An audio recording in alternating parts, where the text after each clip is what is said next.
नमस्कार दोस्तों।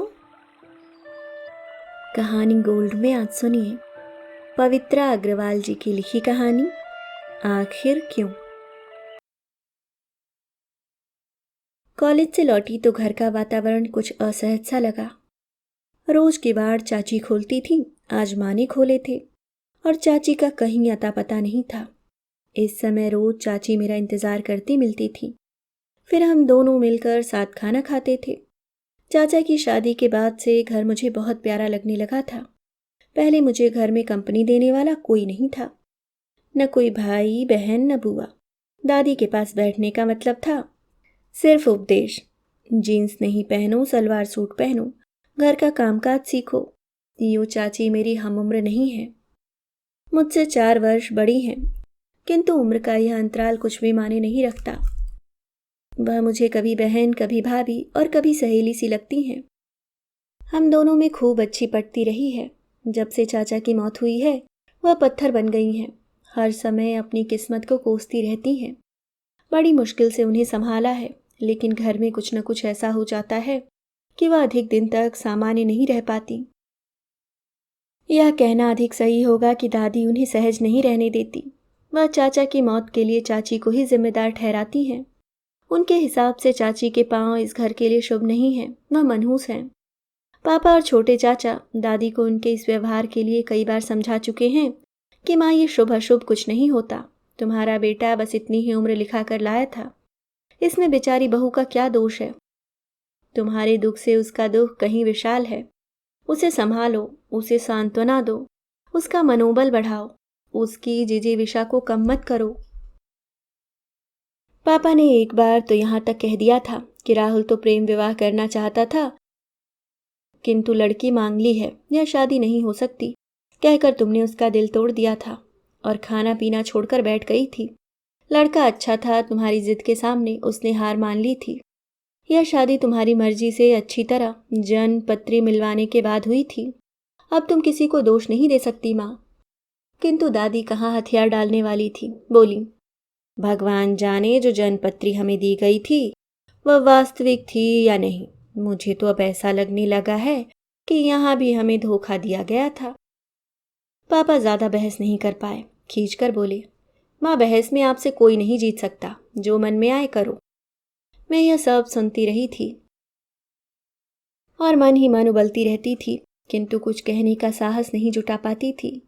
चाचा को अपनी इच्छा के विरोध यह शादी करनी पड़ी थी, परंतु उनका उत्साह कहीं खो गया था। शायद इसलिए वह कहीं हनीमून पर भी नहीं गए थे। चाची से उनका व्यवहार कैसा था यह मैं नहीं जानती। चाचा बैंक में थे।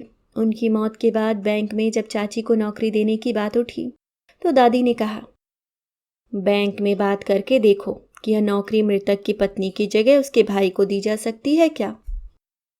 बसंत कब से नौकरी के लिए कोशिश कर रहा है, किंतु सफलता नहीं मिल रही। इतने दिनों से खामोश चाची ने पहली बार मुंह खोला था। नहीं मम्मी जी, यह नौकरी तो मैं ही करूंगी, यही मेरे जीने का सहारा होगी। घर के अन्य सब सदस्यों ने भी चाची की हाँ में हाँ मिलाई।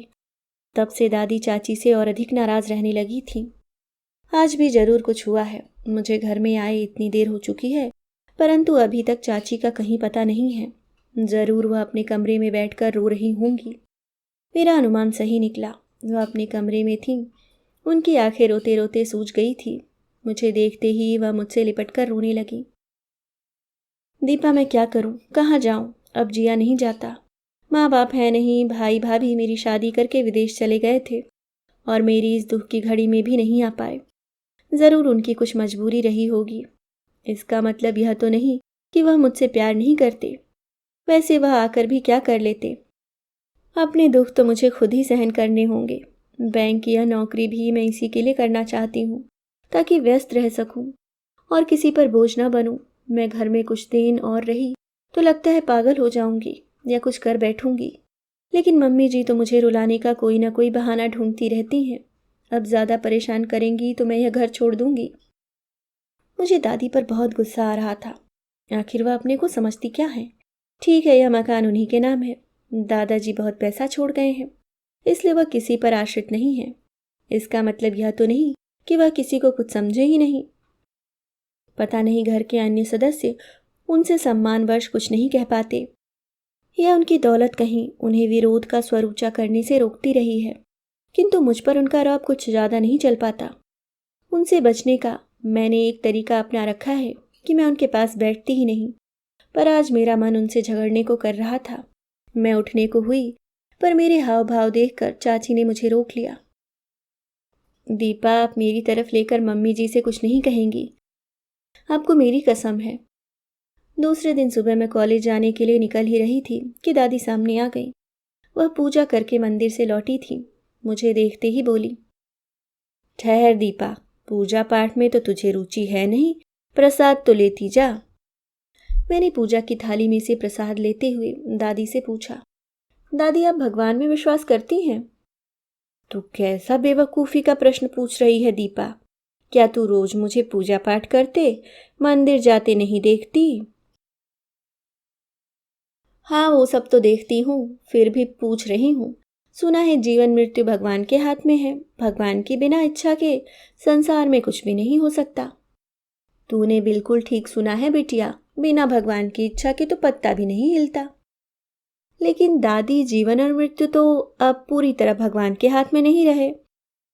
सही समय पर डॉक्टर की मदद मिल जाए तो कितने ही लोगों को नया जीवन मिल जाता है, और यदि कोई अपनी ही जान लेना चाहे तो उसे कौन रोक सकता है? नहीं बेटा, यह सब मानव का भ्रम है। सच पूछो तो उसके हाथ में कुछ नहीं है।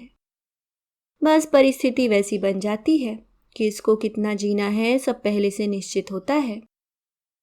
दादी, आप तो बहुत ज्ञानी हैं, मुझे बस एक बात बताइए, जब जीवन मृत्यु पर मानव का वश नहीं है, फिर सब चाचा की मौत के लिए चाची को दोषी क्यों मानते हैं? जिस ट्रक ने चाचा को टक्कर मारी थी वह चाची तो चला नहीं रही थी, फिर चाची को अशुभ कहकर उनका तिरस्कार क्यों किया जाता है? चाची का नाम आते ही दादी के चेहरे पर एकदम से कठोरता के भाव आ गए थे। तो इतनी लंबी चौड़ी भूमिका तू अपनी चाची के लिए बांध रही थी? बहू, तेरी यह बेटी पढ़ लिख कर अब हमको ही पढ़ाने लगी है, इसे हटा ले यहाँ से। दादी, मुझे तो कॉलेज जाना है। गुस्सा छोड़ के बस एक बार अपने ही कहे पर विचार करना कि यदि हम सब अपनी उम्र ऊपर से ही लिखा कर लाते हैं तो पति की मौत के लिए पत्नी को मनहूस क्यों कहा जाता है? आखिर क्यों? अभी आप सुन रहे थे पवित्रा अग्रवाल जी की लिखी कहानी आखिर क्यों।